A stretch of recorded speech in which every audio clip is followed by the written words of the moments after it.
pledge allegiance to the flag of the United States of America and to the republic for which it stands, one nation, under God, indivisible, with liberty and justice for all. Thank you. Sal, can I have a roll call, please? Chairman Sean Poole. Here. Member Lori Simpson. Here. Member Randy Stout. Here. Member Claudia Smith. Let the record show that Member Claudia Smith is not present at tonight's meeting. Member Lisa Burke. Here. City Attorney James Matthew. Here. First of all, no business, in-house business.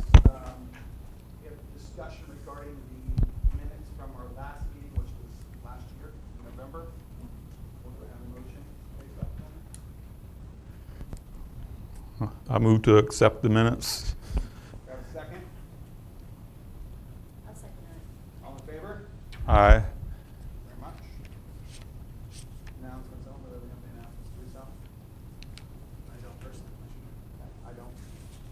In addition, we have our yearly housekeeping. We need to find out if we would like to elect a new chairman for this coming year. I will entertain any discussion. If Mr. Poole is willing to go for another year, I would vote for Mr. Poole. Any discussion? Okay, all in favor? Aye. Aye. Thank you very much. Okay, on the agenda for this evening is a zoning change application for the villas at Cody River.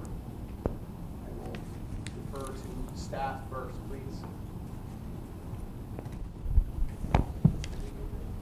Actually, Tammy Verona, the city planner, is going to present it. One. Presentation there. Let's test this, make sure you can hear me, and I'll try to project. Good evening, everyone. It's not really, here we go, it's better. Okay.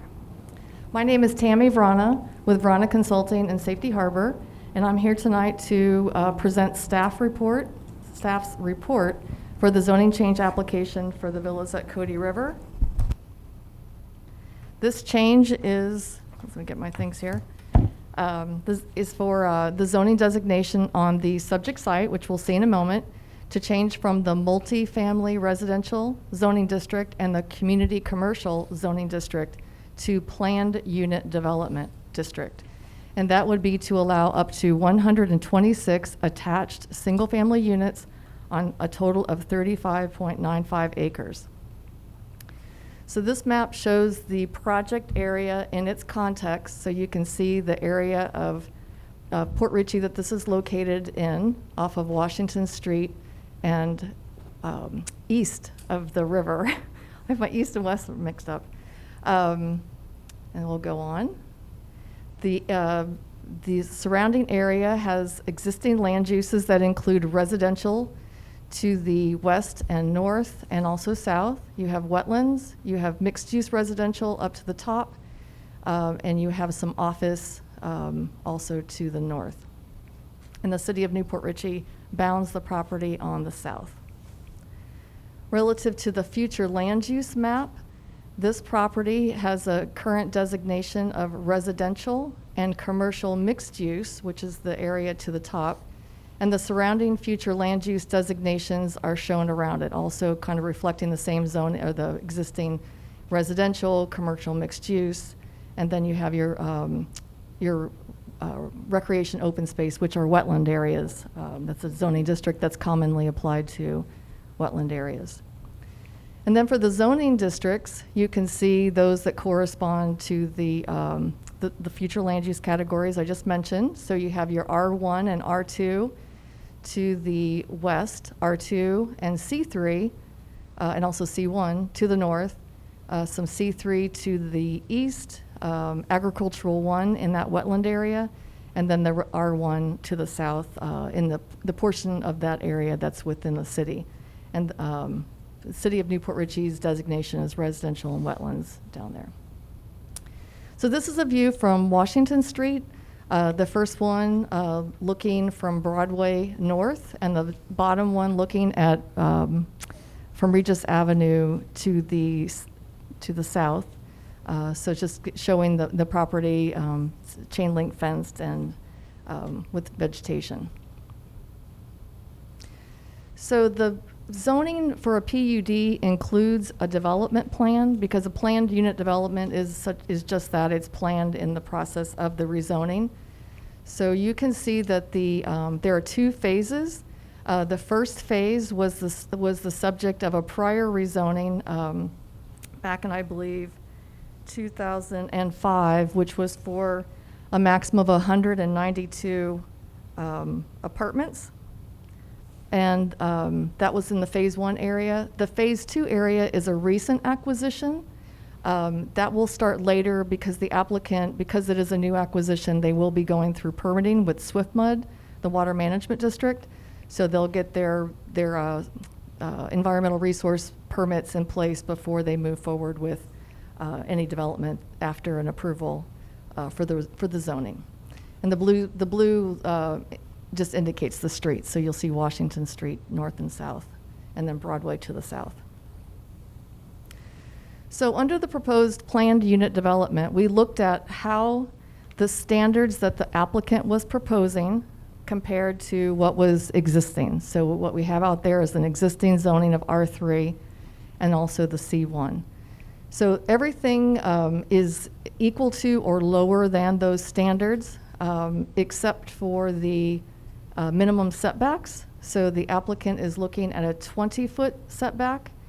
And then also for the rear yard setback, looking at a 20-foot setback, which is a little less than what you have in the R3, but equivalent to what you have in C1. And then also relative to the side yard, the separation between buildings, the applicant is requesting 10 feet, which is consistent with what you have in C1, but it is 5 feet less than what you have on the R3 district. So this is a rendering or elevation of the dwellings. As we mentioned before, these are single-family attached. And then there's a rendering and also floor plan for the proposed clubhouse with a pool. So you can see the site plan and also the floor plan for the building.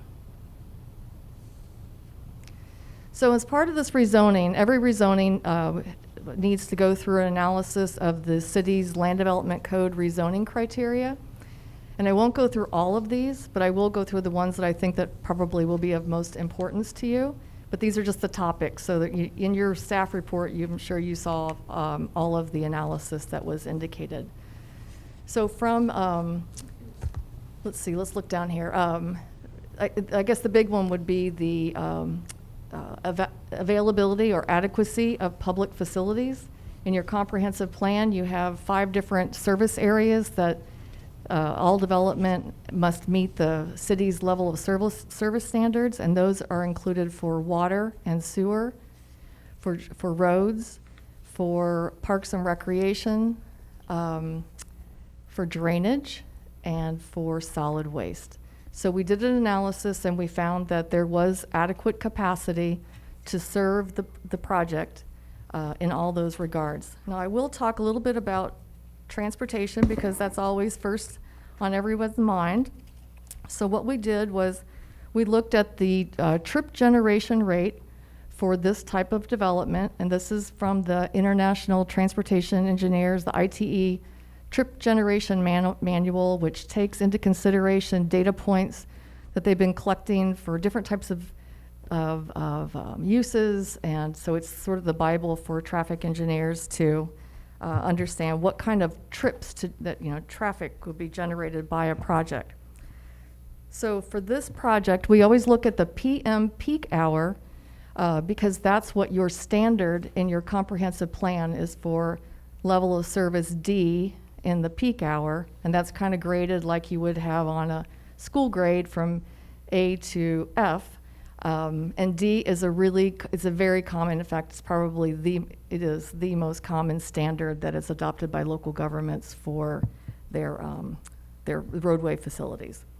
So the trip generation rate for this development is, where am I gonna find it now?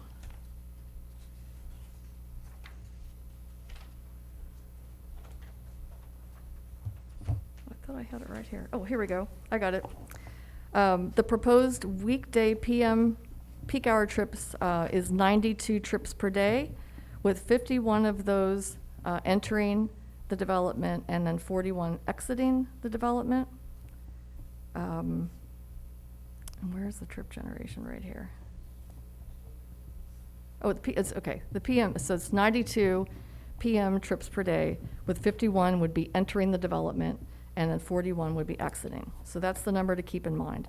So when we look at the standard for Washington Street, which is a 2-lane collector, per the Florida Department of Transportation level of service manual, a facility like Washington Street would allow up to 1,700 vehicle trips in the PM peak hour. So we looked at 3 count stations in the vicinity of the project. One on Washington from US 19 to Sunglow, one from Pine Hill Road to Lorenzen, and one from Broadway Avenue to Kenwood. And what happens is Pasco County does their trip counts in spots all around the county. They don't measure every road or every length of the road because, of course, that would be just cost prohibitive and not really very effective or efficient. So what they do is they just have those points, and then you can kind of look at what's going on at the different points. So what they showed in April 2020 was that there was, on the first one, US 19 to Sunglow, there were 257 trips as compared to a capacity of 1,700 trips. So it's much lower. For the Pine Hill Road to Lorenzen Road, there were 444 trips in the peak hour as compared to the capacity of 1,700. And then for Broadway Avenue to Kenwood, 254 peak hour trips as compared to the capacity of 1,700. So you can see we're adding 92 trips to that PM peak hour. Those totals would not bring you anywhere close to your level of service standard for 1,700 trips per day. Okay. Let's see what else we have on here. We also looked at consistency with your comprehensive plan Can I interrupt goals. real quick? One of the board members has a question she'd Oh, like to ask sorry. regarding I have that. a question on that trip count that was done in April 2020, and that was right after the governor shut down for COVID. That was done on a Monday afternoon during the shutdown. So I wouldn't think that would be accurate for an average daily. So we could go back to the standard, or the count that was done before that. I don't have those with me right now. I'd have to go back into the archives to get those. But we can look at the count that was done in 2011, which is around 254. And then the one that was done recently on Pine Hill to Lorenzen was 444. So I guess what I'm saying is that it's not close to the 1,700 trips that would be allowed there under the city's current level of service standard. So it would have to be a big jump. And I know that it has been a tremendous change in our lifestyles, and traffic conditions at that time probably definitely had dropped. But we can certainly look into that and have that available for the city council meeting. My last question is, and who did the trip count? Who sat and did the trip count? That's done by Pasco County Traffic Division. And they do trip counts across the county. And then for, I think DOT probably does them for the state facilities.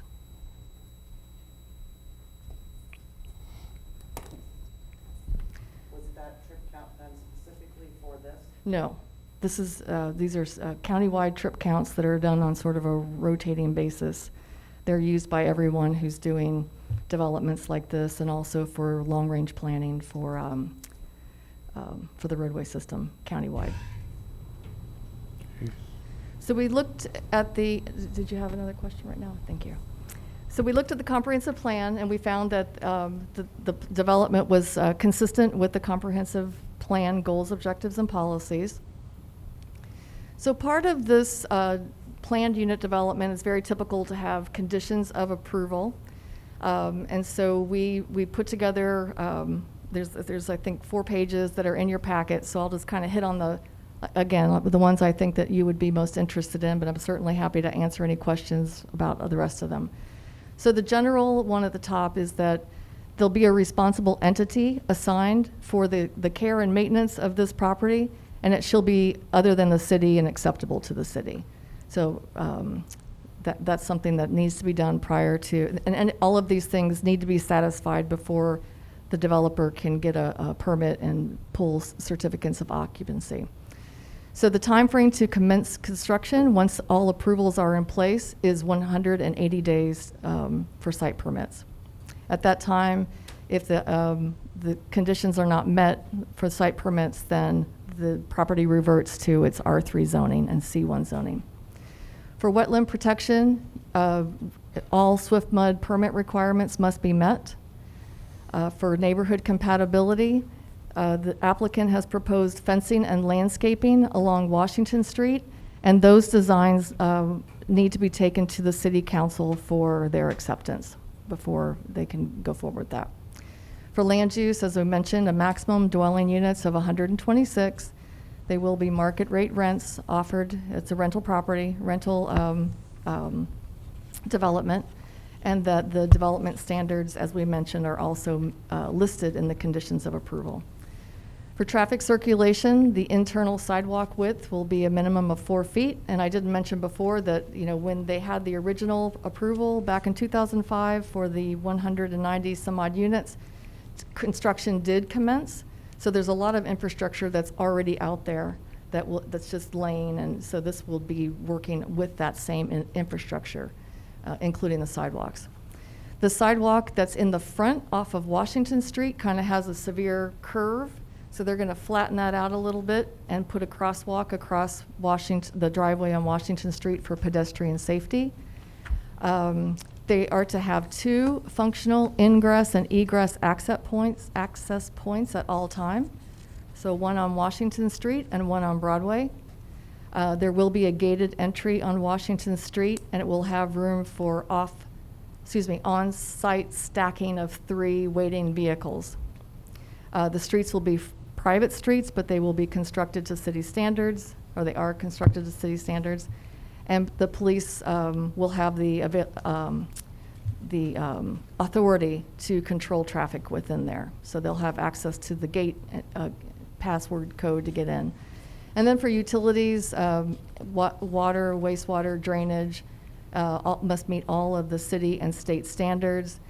They must tie into a future reclaimed water service if offered by the city, and that perpetual maintenance must be done to all drainage easements.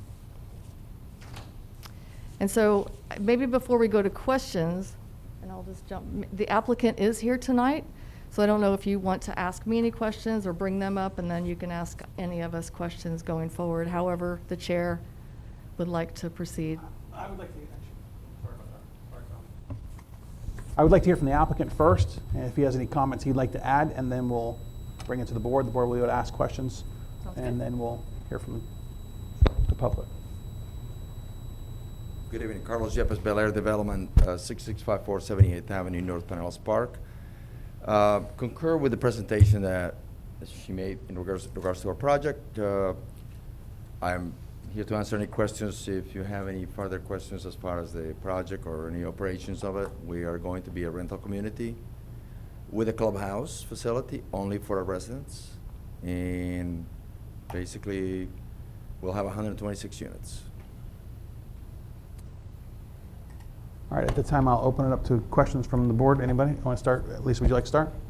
I have several questions. I want to start off with first that I believe this meeting is not been properly noticed. There is no one in the neighborhood that has received notification, certified letters regarding this meeting. The signs were just put up 2 days ago on Washington Street. So as you can see, we have a very light resident contingency here, and that is because no one knew this meeting was coming up. Veronica? Yes. Absolutely. Notification. Can you hear me? No? Turn it. Can you hear? Okay. Notification was put in the newspaper. It was posted September 28th, 2020. I've provided Lisa with a copy of that. Notifications did go out at the beginning of October. I did get a batch that came back on Monday, undeliverable, and so letters were mailed out again for that. Property was posted. I want to say, I don't know exactly the date, but I want to say maybe the second week in October on both sides of the property. And we noticed when we drove by earlier this week that the postings were down. So we came back to the office. Now keep in mind, code enforcement normally goes out there to post these properties for us. We noticed the signs were not there, and so we've reposted them again. Those signs were never seen on Washington Street, the original signs. They were never seen. And then 2 days ago, I have brought a letter from a resident that saw the signs being installed 2 days ago. That's the first that anyone's seen. No one has received a letter. I have talked to one resident that got a letter yesterday. It was not certified. But there are residents within the 200 feet that have not been notified regarding this matter. Any other questions, Ms. Burke? Not about this.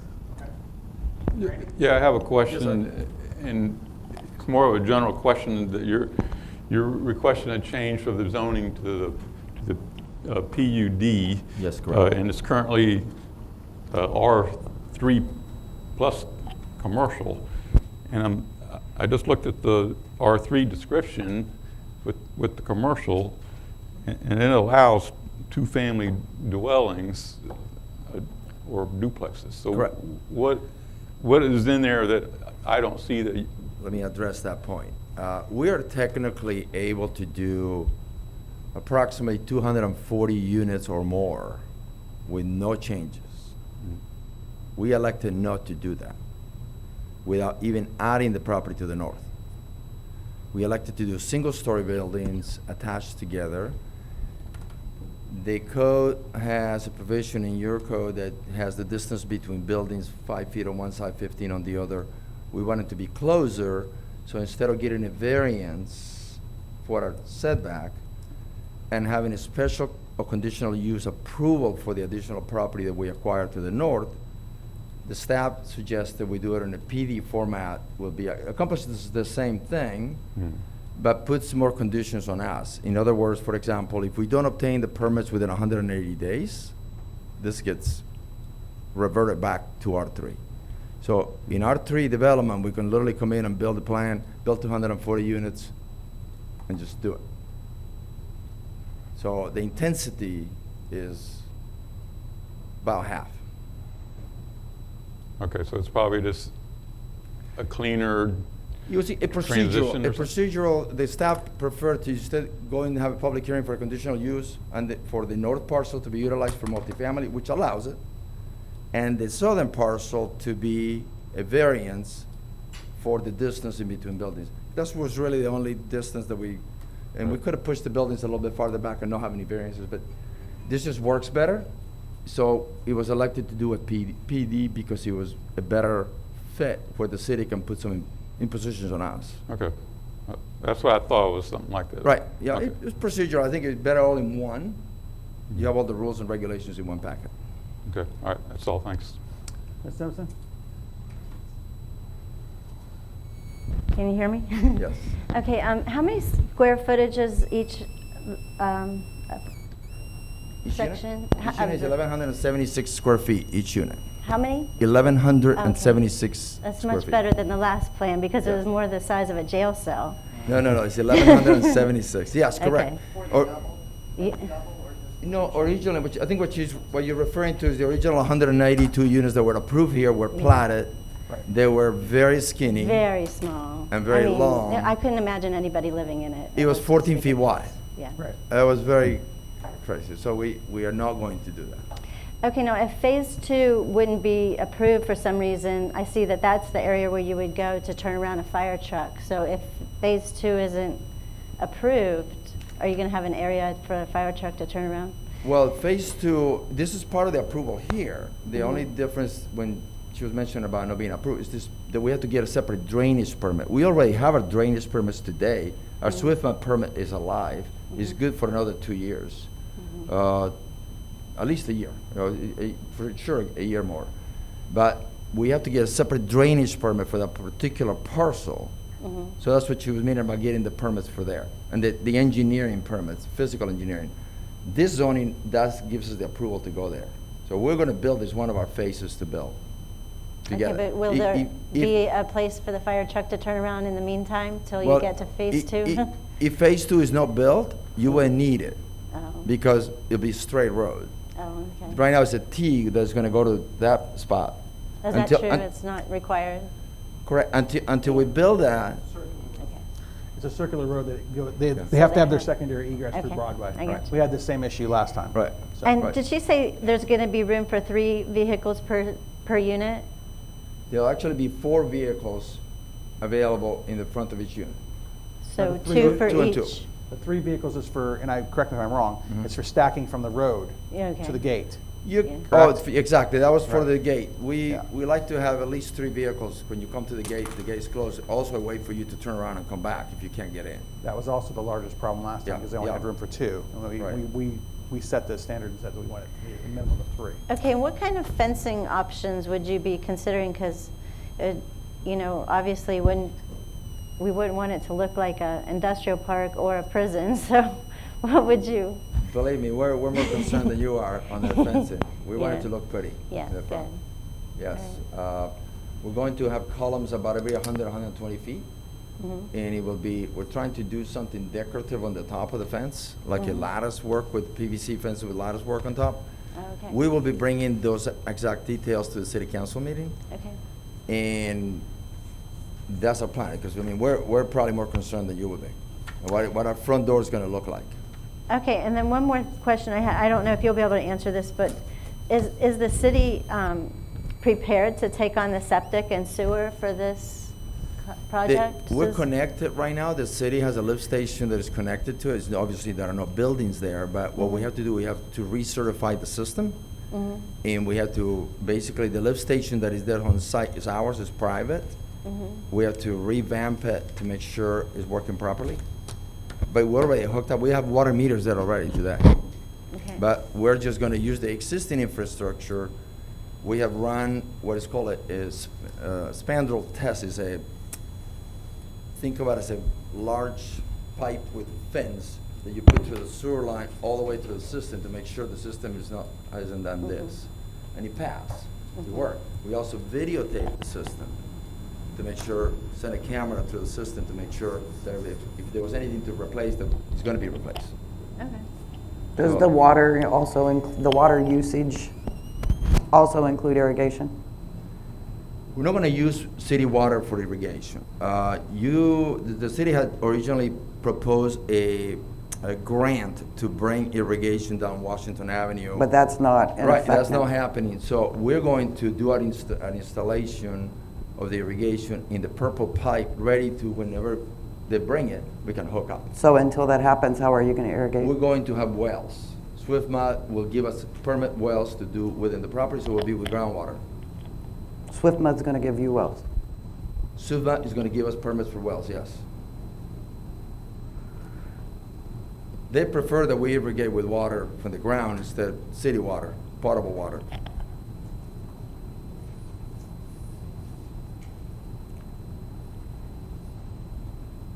How is that going to affect the city wells? Pardon me? How will that affect city wells? That'd be a question staff would have to answer. I mean, there's so much water in the wells. How will them putting in wells affect our current wells? They have to give us the information for that from SwiftMud to be able to work. They have to apply for a permit through us, which will go through staff as well as utilities for evaluation before. Okay, but how will it affect our wells? I mean, I know they have to do a permit, but how will that affect the city water, our wells that Well, that's- we're already using? We have to get the numbers, what they're gonna be needing to do the calculations to see if it affects our wells. It's like, okay, we're gonna downsize their wells, limit the number of wells they can have. You know, that all comes in through the engineering when they come in to submit to us to get it approved. We're not just letting them go in there and start dropping wells, and next thing you know, the water supply for the city goes down. No, that won't happen. it can't be a negative impact on the city. Correct.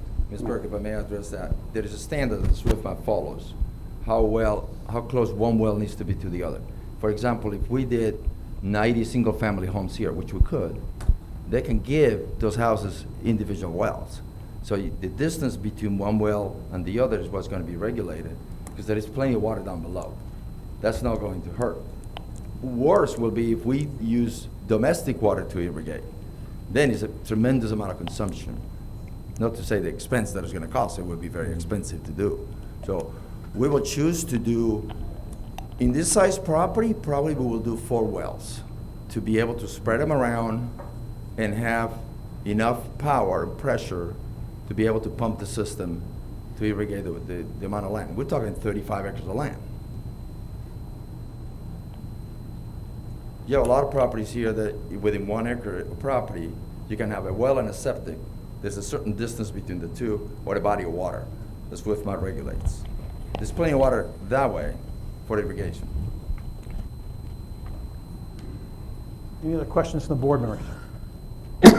Thank you, sir. Thank you. At this time, I'd like to hear from the public. Sal will direct you accordingly. Please make sure you state your name for the record.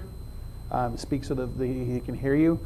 You will have 3 minutes. There is a timer on the wall, and then I don't suspect we'll have any issues with that, though. So we have Judy, Miss Parisi. Okay, we have time. Go ahead, Judy.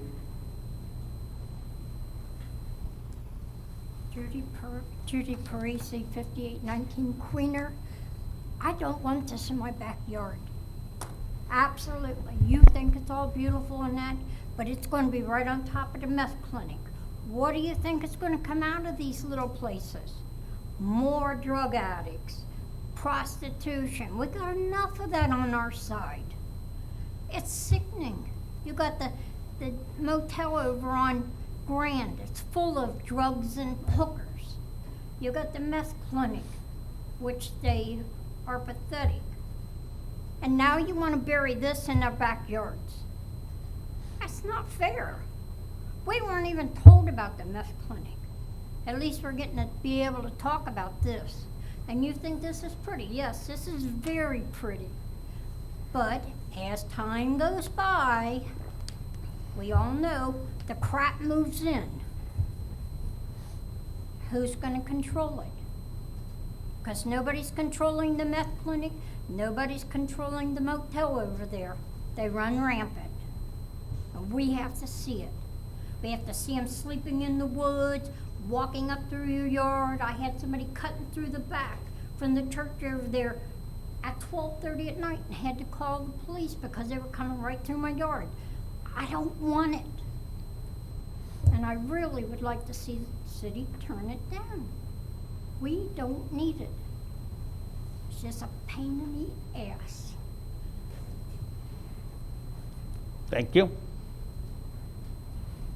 Please.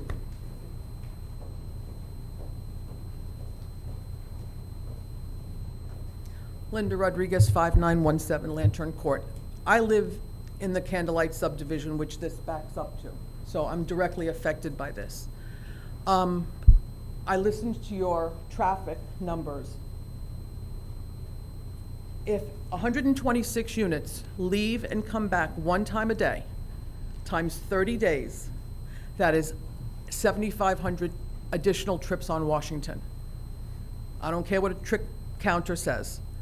It's simple math. They go to work and from 1 time. That's it. That's an additional 7,500 more trips on Washington. I can only get out of my neighborhood on Washington. That is the only way in and out of Candlelight. The traffic is going to be horrible. We have the S-curve right there. It's a blind spot. So we're gonna have all this traffic, and that's not Port Ritchie corner. That's a county corner. So I'm gonna have to navigate getting out of that. That is not appropriate. The other thing is the city was kind enough to, within the past year or two, fix up the flooding that happens in my neighborhood. 2 years ago, I live not on the end. My neighbor who is here had 22 inches of standing water in her driveway. I had 14 inches of standing water for that storm 2 years ago. They cleaned it up.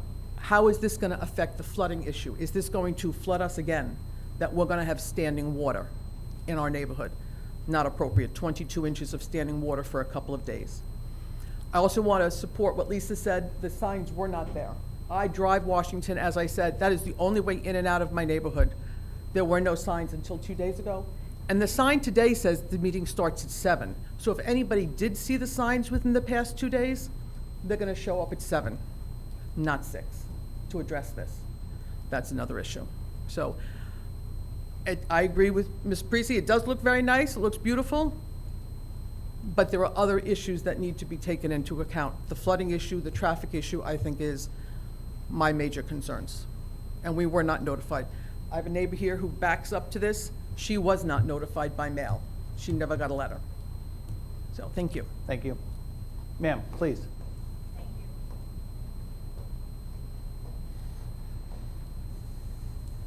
Hi, I'm Elaine McConkey. I own 2 houses in the Candlelight subdivision, and I am the one right on the end of that street. I've lived there since this neighborhood was developed, okay? I bought a house around the corner on Candlelight for my daughter, just to keep her there. Give us an address of the property. 5940 Lantern Court, 7443 Candlelight. My daughter's house backs right up to all of this land we're talking about. Right behind her property is totally wet. It is always underwater. It's like a little creek area there, and it goes down and around, and it goes into the lake. That whole area back there is a wetland property. It's been a wetland property for years. I used to own the skating rink on Candlelight, or on Washington, or Congress. When I bought that in '85, they actually used us as a secondary shelter. That's how well it was, okay? Now, that poor place has been flooded several times because there wasn't proper engineering and proper planning when it comes to the wetland protection there. The 20 acres right behind me, I think, from what I've heard, I'm not sure, but the city owns that, and of that, 3 out of the 17 acres is wetland protected. The 17 acres is, 3 is buildable. So it's a very wet area, and if you don't make sure that all that water comes down and through and around, and it goes under Washington and out to the river, if that's not done properly, that whole area, not only us, but all the houses back and back there, will end up flooding again. And you will have some very irate people in your properties here. I just want to make sure, my biggest concern is the flooding. And I don't think anybody's taken into concern really what needs to be done back there. It is so mushy back there when it rains. Your property can actually sink. I own at the very end of Candlelight or Lantern. I can't tell you how many truckloads of dirt I've put in over the years to keep my property built up. Probably at least 4 or 5 truckloads.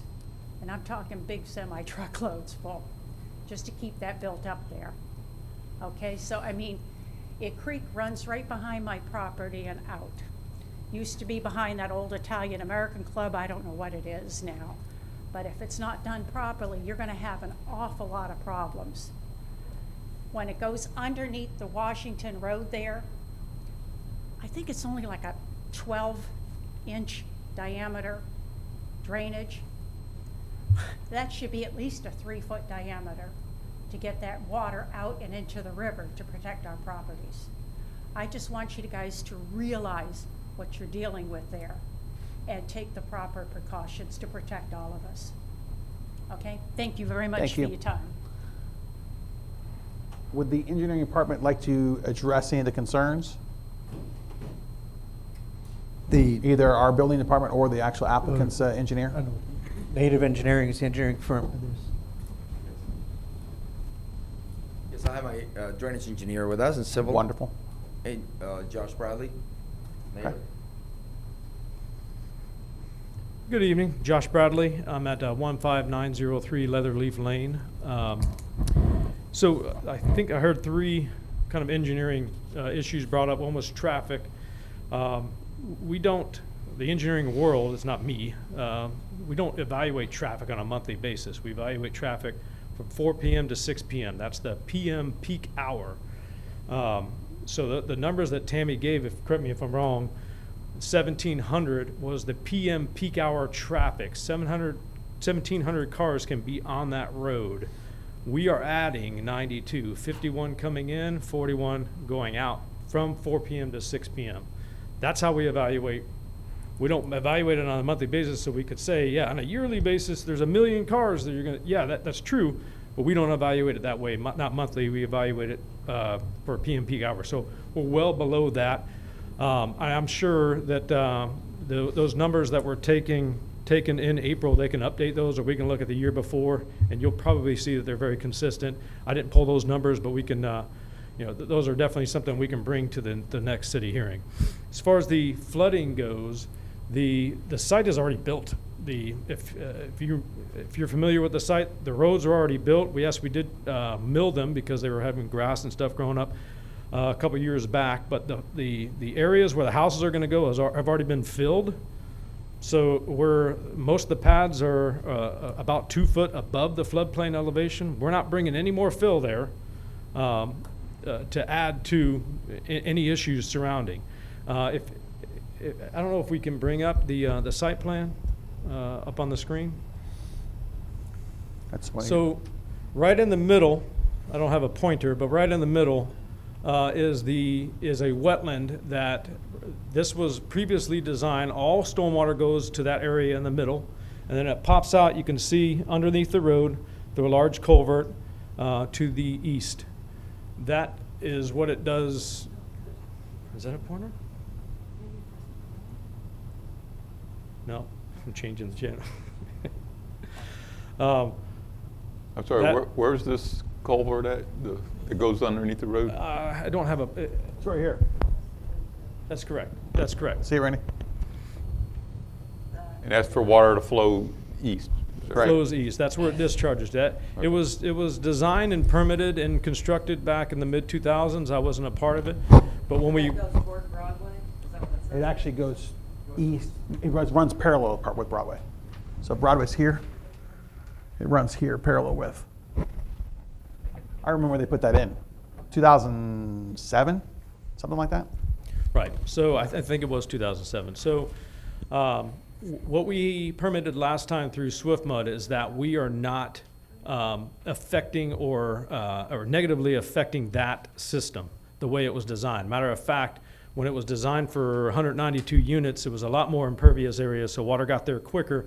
We just reduced the amount of impervious area, which means it slows down the water getting there. It should have actually helped. You probably wouldn't have noticed it nominally because it's not that big of an area. However, the fill is already there, the road is already there, the drainage system is already there. We're not affecting any of those things. We are simply putting on top of the dirt that's already there these units, and we're going to pave the road that was already there at one point. We're just repaving it.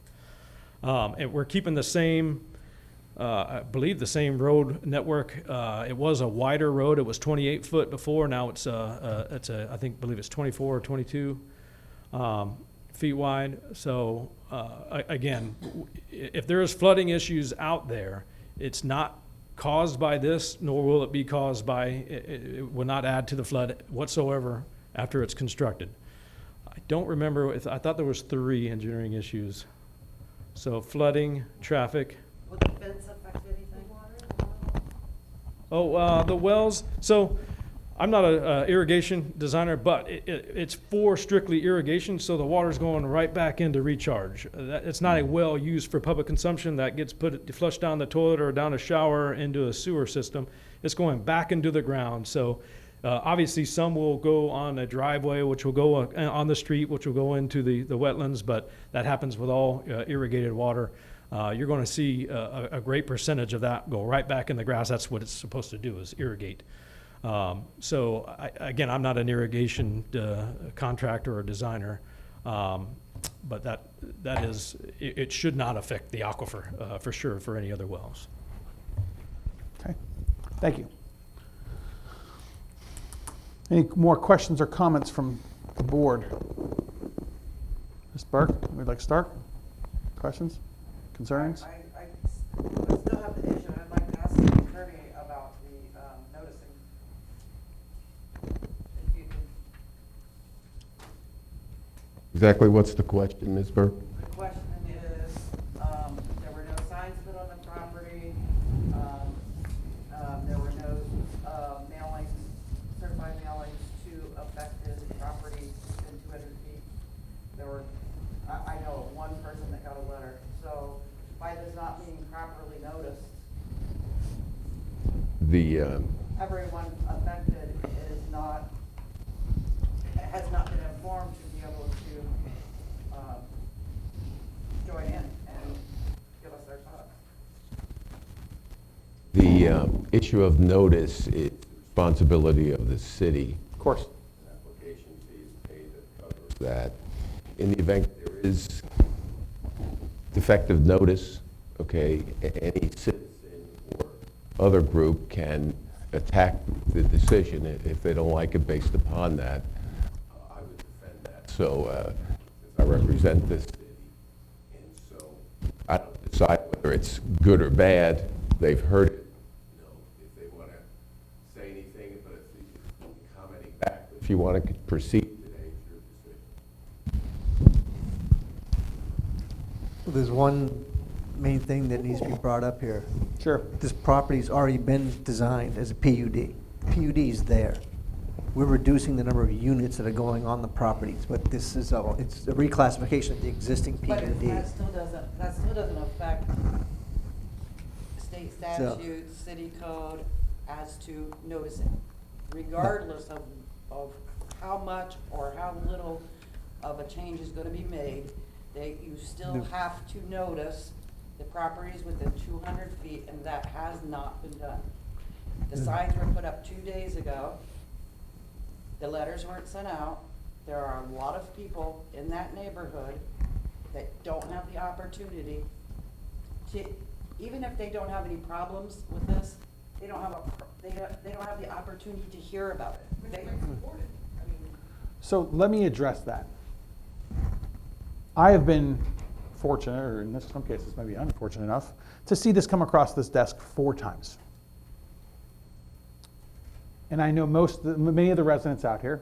I've had this conversation with Judy more than once.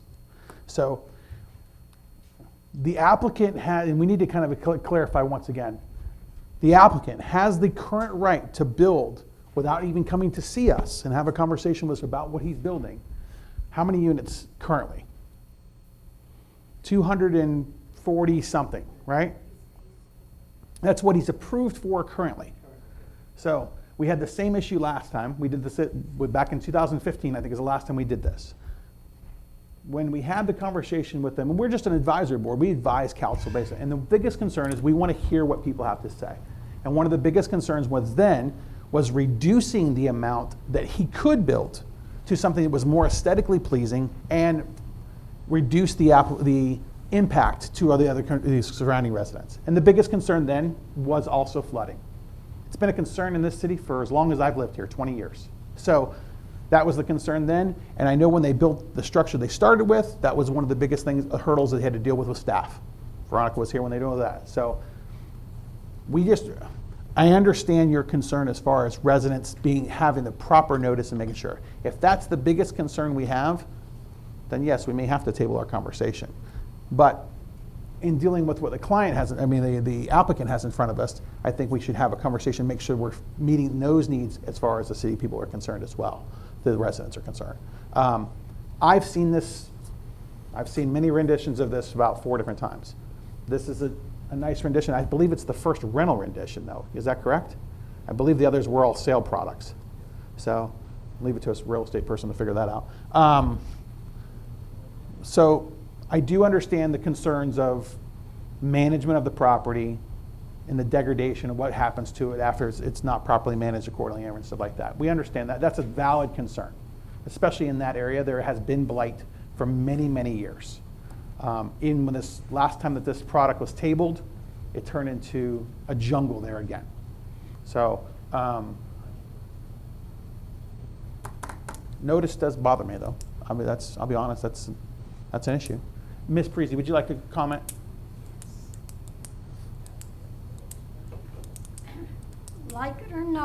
when it all comes down, we lose and they're going up. So it doesn't really matter. The idea is to manage the process as best as possible. And they can make a lot of promises, but on down the road, we see things start to fall apart where they haven't kept their word. And you know what?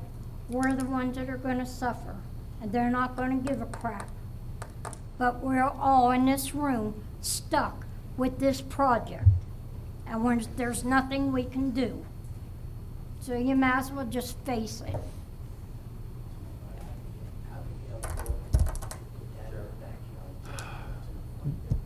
Sure, please. Ma'am, I hear your concern. I hear your concern.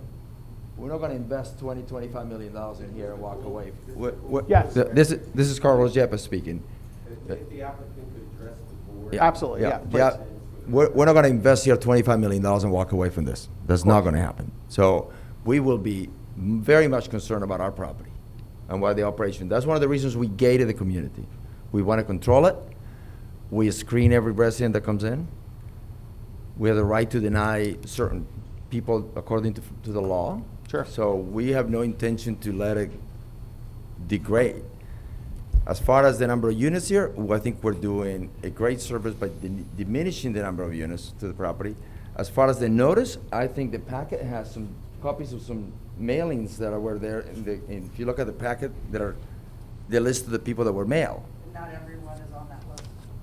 I checked, Well, I went around and checked all the properties, not everyone's on We, that list. we have no control over that. We give it to the city provides the number, the names Well, and I'm not saying addresses. it's your fault, I'm saying it didn't happen. There is another hearing, which, as he said, you're the advisory board to the city council. We can make sure that that hearing is also noticed and make sure it's provided. Because this approval here, we don't get it until city council approves it. So they're gonna get definitely another chance or bite of the apple to look at it.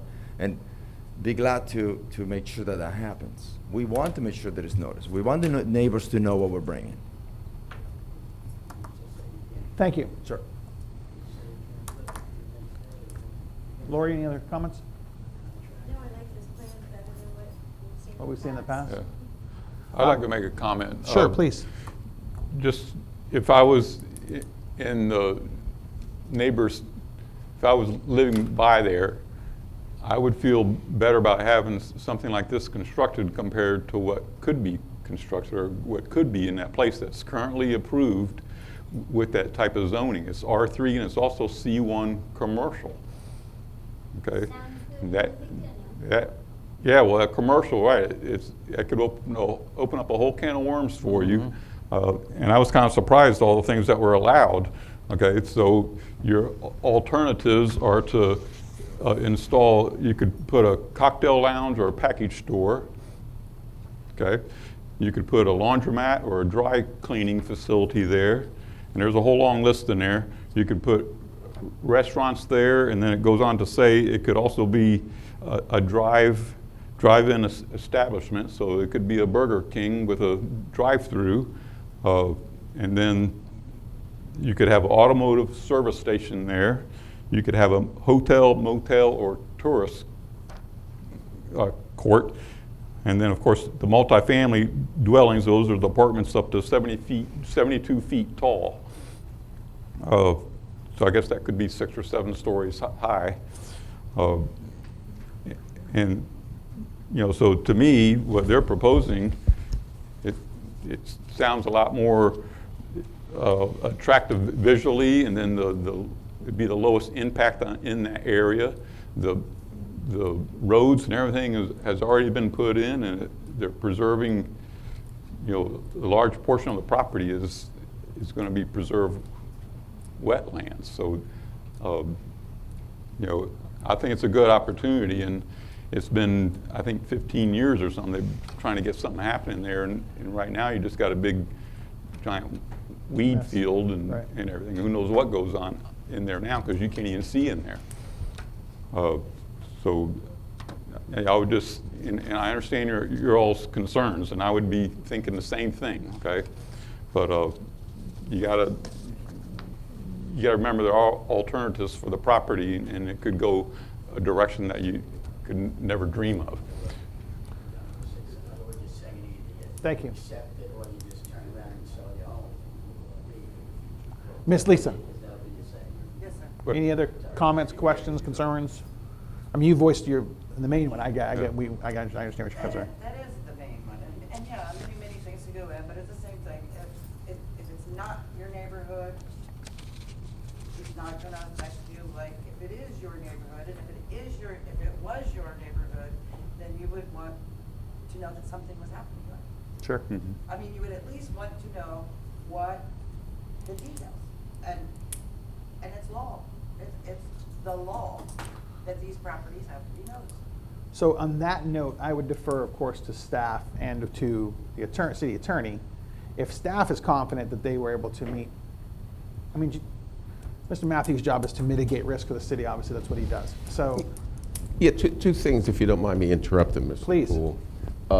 Yeah, I don't make a decision whether they, Absolutely. fulfill that requirement or not. They have certain things here. I just pointed out to them after the comments that were made, they want to check whether they want to proceed in light of those comments. Obviously, staff does, and I told you what the cure for that is. That changes, I'm sure staff will say something. More on a housekeeping matter, I see these documents. Ms. Burke, were these your documents? Yes. Okay, I presume you want to offer these into the record? Yes. Okay, you'll need to vote on that before. Absolutely. Okay. So I wish I could get, I could tell you if there was, notice, proper notice, what the notice is. That's on, That's on it's been staff. pointed Staff out to them. chooses to If proceed. they looked at it in light of those comments, if they didn't want to proceed, we'd go in a different direction, but it sounds like they do, and so that Okay. could be a factual issue in the future, and I'm sure it'll come up at the city council meeting. understood. Yes, ma'am, you have another comment or question? Please. You gotta forgive me. I just found out from Linda, my neighbor, yesterday about this meeting. I knew nothing about it. Okay. I honestly, Speaking to the microphone. Sorry. I honestly did not receive any letter for either property. And I just saw the sign go up 2 days ago, and it does say 7 o'clock. Right. And I can realize we can go ahead and redo this meeting over again, and I appreciate that. And it might behoove us to possibly do that, because I'm looking at this property and his map, and the bottom line there, where the blue line is, where the, Yes, ma'am. I guess, the back properties are, I think I heard it was like a 20% back is all you were gonna do, 20 feet back from the property, from the From the rear setback? yeah. Was that 20 or 25 feet right there? It's actually 35 feet from the street. But that blue. No, I'm talking about the southern portion. Here. Right along there. She's talking about from the, Yeah, those are 35 feet. there's a 35, because it's on a street side. Okay, back behind the street there, where the blue line ends. What's the setback right in there? Here? Yeah, It would be the same, correct? How much? 35. 35, because there's a good 20 feet right now that's underwater right along there. And we're in a dry season right now. I just want you folks to know that. And I see his little thing where he's got the little drawbridge or whatever it is there. Yes, the culvert. Yeah, but what you all don't realize is that whole white area back there, that backs up to that other 20 acres that I don't know if you own it or who owns it, Right. okay? But that's all wetland. That's soaked. When we had that last storm a couple of years ago with a hurricane, when they flew their little thing over there, every bit of that was all underwater. Underwater? Yeah, every bit of it. Yeah, I can understand the front half of the property being built and you're higher on the front end, but what scares me is the back end and the southern portion.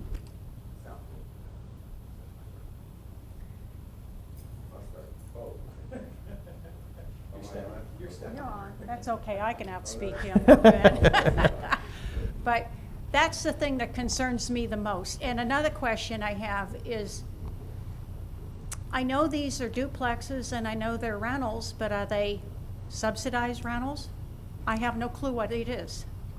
Actually, I believe they're just they're single family, aren't they? Are they duplexes or single family? Duplex. Oh, okay. What is Section 8? Let me ask you, no. This is a normal market rent apartment complex. Okay. Can you give me a ballpark idea what you think the rent would go for, sir? Probably $1,350, $1,400. Okay. So they're not Section 8. Okay, so then, that's what I wanted to say politely, thank you. No, they are not, no, we don't have any. Right, because this is the first one that's no rental. We don't have any housing assistance here from any programs, no. Okay, that was a big concern of mine, I appreciate you Let's go. answering that. And I may address one of the other points that you. Sure. As far as the eastern side of the property, Yeah, that's already high and built today. The water flow, we own all the way to the next, what is this, phase 1? yeah, that's the back property right. line of yours? We're leaving all of that wetlands because the water goes there and that's where it sets. That's naturally what happens. So we are in the high part of the land. We're only developing the high part of the land that is already built and high that way. That is up to the elevation. It's actually 2 feet above the floodplain. And you say you're already built up, you're not gonna Yes. go any higher? No, that's it. We're So And they've what already- are you at, they've already 14 managed foot the- elevation? We are, I think the floodplain here, Josh, is 10? 10. We're at 10 least. is flood, you right, have the to have base, flood. Right, yeah, we're at least 2 feet above that. Okay, I'm at 13 and I have to have flood. Yeah. Well, it changes in certain points in the city, but above the floodplain, our pads are already above the floodplain. Okay, and I appreciate Okay. you saying the fact that, right now it's all bare land. It's built. And it can Protocol. No, absorb- it's not bare land. There. No, I Okay, let's- understand, you got a few roads through Yeah. there, but I'm talking about. Guys, we can't have a conversation together like this. You have to address the actual board, and then he can I'm address sorry. back. Sorry. I understand the duplexes are gonna go on this vacant land, so we don't have the drainage, because it's gonna be concrete pads, and it's gonna be concrete driveways and so forth, and that cuts down the drainage quite a bit, okay? So it will flood that more, and all I'm saying to the city is if you wanna do something like this, you might wanna check out the drainage problem on Washington, that little S-curve there. Right. Because that's where it all goes under.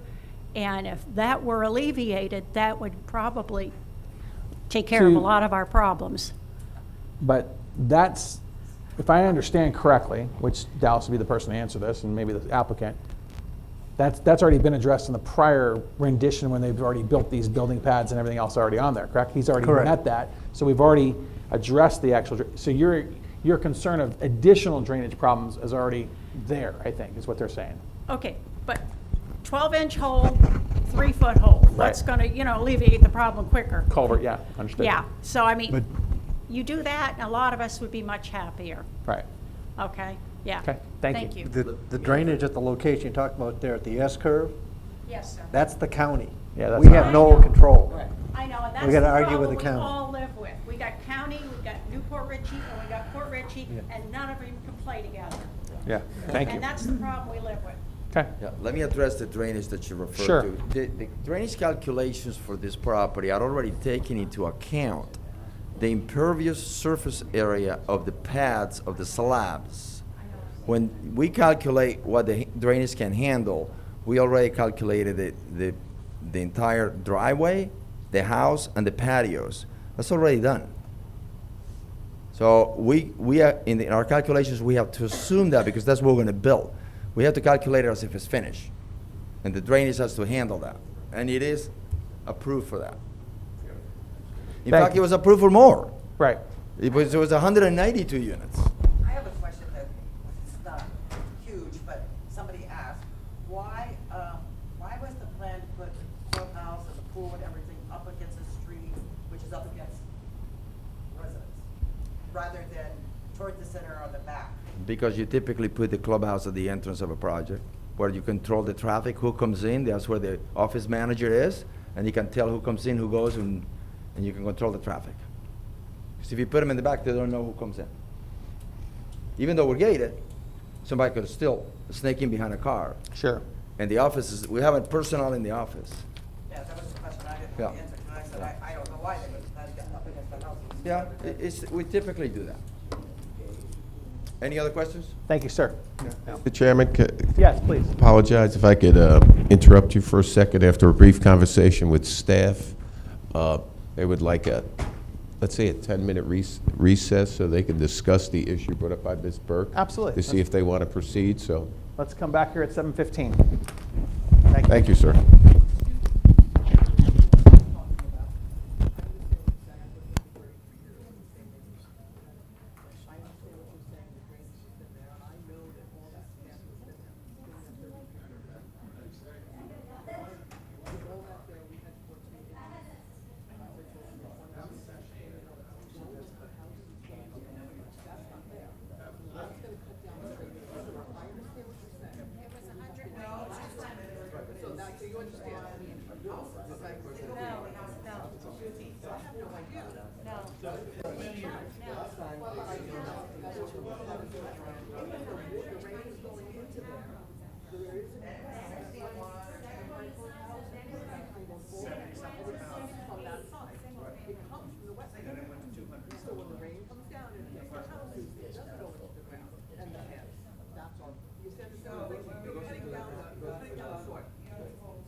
absolutely, sure. Actually, if you look at those, I don't want my house to flood.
Ladies, would you like to reconvene the meeting, please?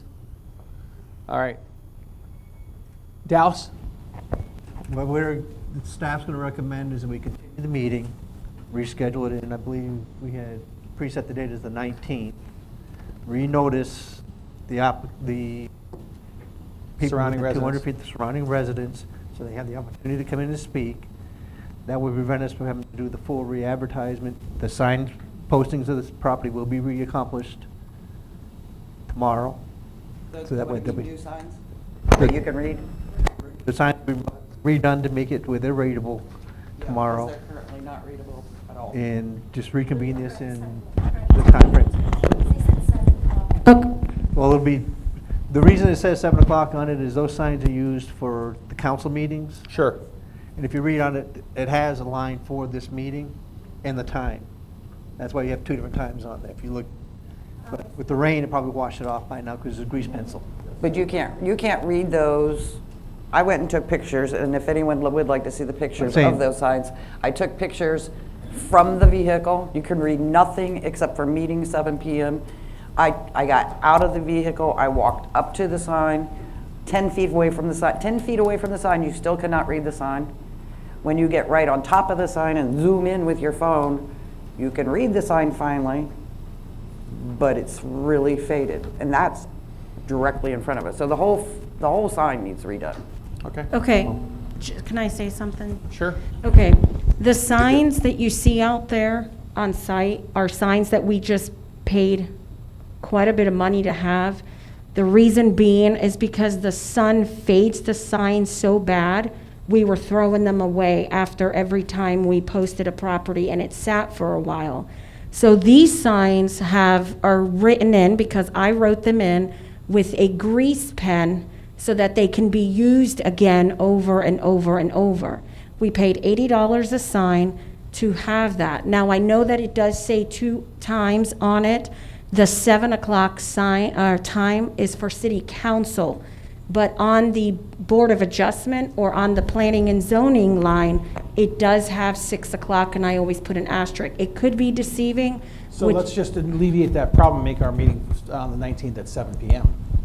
We can do that, sure. I mean, That would alleviate that issue. But the printing still needs bigger anyway.